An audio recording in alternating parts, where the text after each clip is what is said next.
but she hadn't been able to do so. And how could she when her attraction for him had been so intense? How could she when Philip had made it clear from the very beginning that she was going to be his wife? He'd been adamant about the whole idea of it. Right after their first meeting, he had visited her at her college campus once or twice every week, and she'd come home every single weekend to be with him. They'd fallen in love immediately, spent all their time together, and had quickly decided they didn't want to live without each other. Then, to Alicia's total surprise, her father hadn't objected to her seeing Philip, and neither had her mother, Tanya. Which was strange, specifically when it came to her father, because he'd always been so overly protective of her when she dated, partly because he didn't want to accept that she was a full-grown woman, and partly because he didn't believe any man was good enough for his daughter.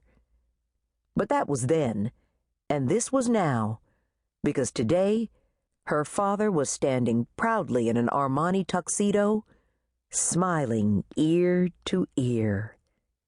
"So, are you ready, baby girl? Ready to make a lifelong commitment before God and everyone else who loves you?" "I guess so." "You guess? Don't you know?" Alicia sighed. "I guess I'm just a little scared is all." "That's understandable.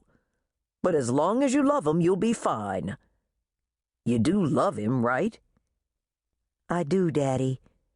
I love him with all my soul." "And he definitely loves you. No doubt about it. I knew it the first time I saw the two of you together." Alicia smiled, and her father kissed her on the cheek. "And I love you too. You're getting married today, but you'll always be my baby girl, and I'll always be here for you. You remember that, okay?"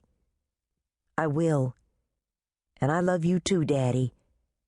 I'll always love you no matter what." Tears filled her father's eyes, and just then the double doors slowly swung open.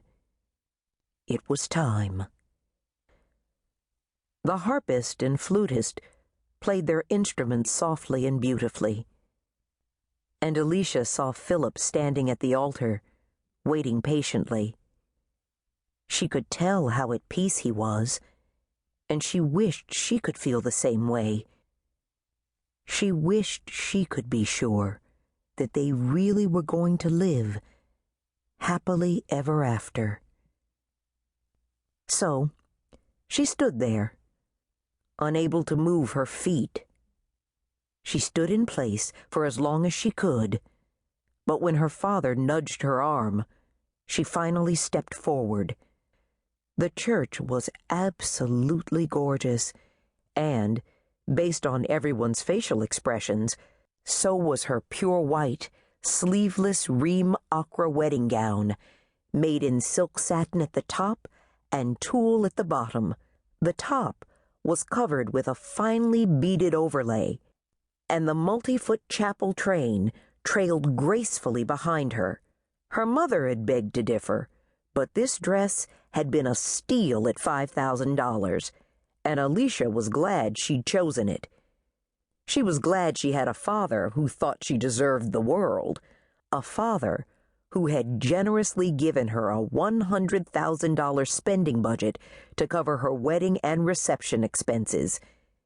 He'd talked a lot about how she was his firstborn, and how he wanted her big day to be something she could cherish for the rest of her life, and she was happy to say the setting couldn't be more flawless. But as she walked farther down the aisle, passing all the exquisitely arranged white floral designs attached to each pew, a feeling of sadness overtook her, and now she knew the real reason she was so uneasy.